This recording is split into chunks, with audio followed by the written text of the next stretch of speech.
Like, it's doing a good job rendering all this. Computers have come a long way over the years, and they've come so far that inside this little light box that's actually very light, very small, very compact, even with all the accessories, which, you know, like a power cable, and I don't know if there's anything else. But with all that being said, this is a full-fledged computer right here. Now granted, you're not going to be playing any AAA gaming titles on here, although I guess you could if you use Stadia or something, some cloud streaming gaming service. It would probably work. But this is going to be a good computer if you just need a computer for work. We have the TRIGKEY G1 Green Energy Saving Green Series Mini PC. That's a mouthful. Now the packaging, not super crazy, but it says it's green energy saving, so that makes sense. Props for that. Now, although this computer is small, green, and cost efficient, it does run Windows 10 Professional and is upgradable to Windows 11, although I have heard you will need to update the BIOS for that to be possible because there's something that's locked out that's required by Windows 11. You know how that whole mess goes. It's running an Intel Gemini Lake refresh processor J4125, along with Intel UHD Graphics 600 integrated graphics card, which allows for dual 4K displays at 60 frames per second. It does have dual gigabit Ethernet support along with 802.11 AC Wi-Fi connectivity. We have 8 gigabytes of RAM along with 256 gigabytes of SSD storage. As far as connectivity goes, it has 2 USB 3.0 ports, 2 USB 2.0 ports, along with 1 USB Type-C port, an audio jack that's combined for both headphones and microphone uses, along with 2 RJ45 1000M ports. With that being said, it sounds pretty amazing for what it is, so let's get inside and see if it's actually any good.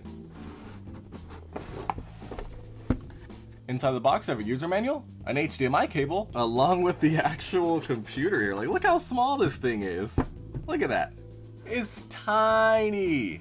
Really. Now, as you can see, it basically just comes with the system itself, so you are going to need your own mouse, as well as your own keyboard, as well as your own monitor to get things rolling. As you can see over here on the front, we have 2 USB-A ports along with the USB-C port and headset jack, along with the power button, nice and red, that's actually pretty cool. We have heat dissipation on both sides of the chassis, and on the back we have all the other ports, including the dual Ethernet ports, USB-A ports, 2 HDMI ports, as well as the power port. Down on the bottom, some grips, all in a nice aluminum design, and I mean seriously, this is, I'm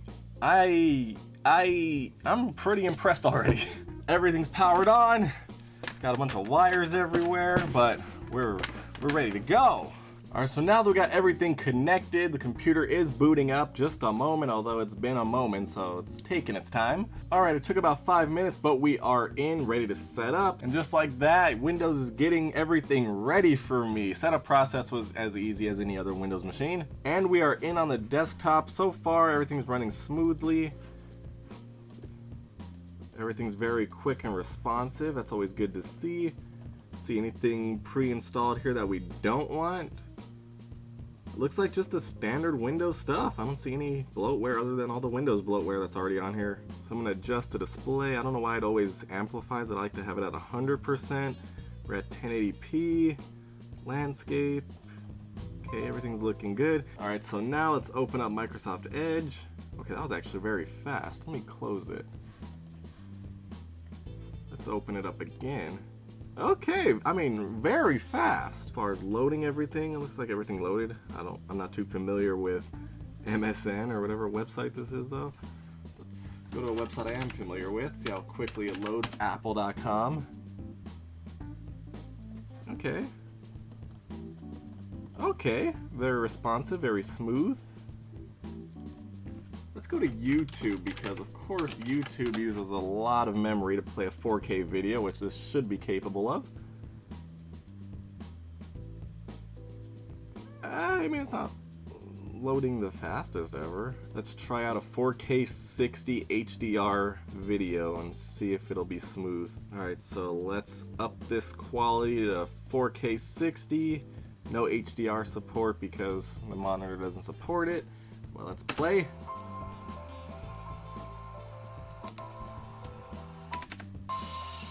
Look at that, buttery smooth. Really impressive.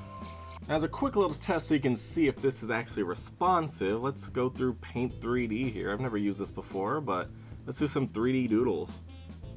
Whoa, okay, see it's very smooth. Okay, it did lag a little bit there at the end. We can go to the 3D view. So it's rendering 3D objects. I can even make my own. There we go. Can move it around.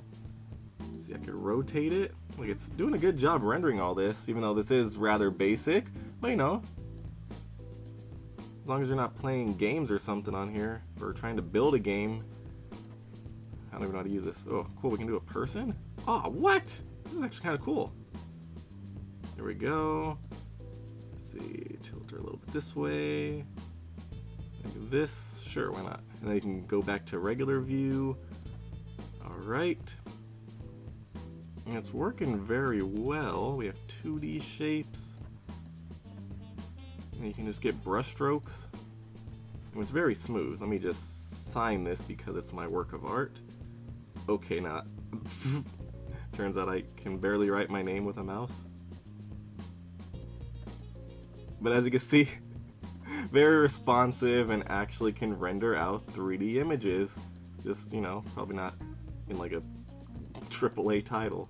Alright, so now we have everything closed down, but we have Nova Bench open. Let's start a test and see how well we fare.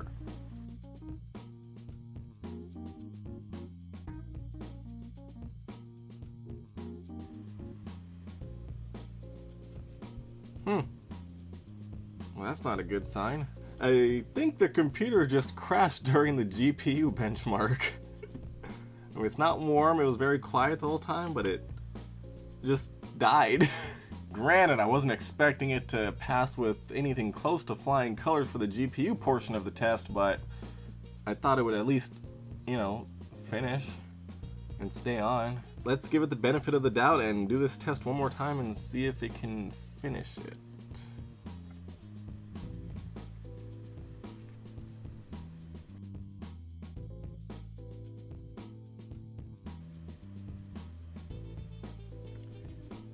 Huh. There we go again. Okay, so it crashed.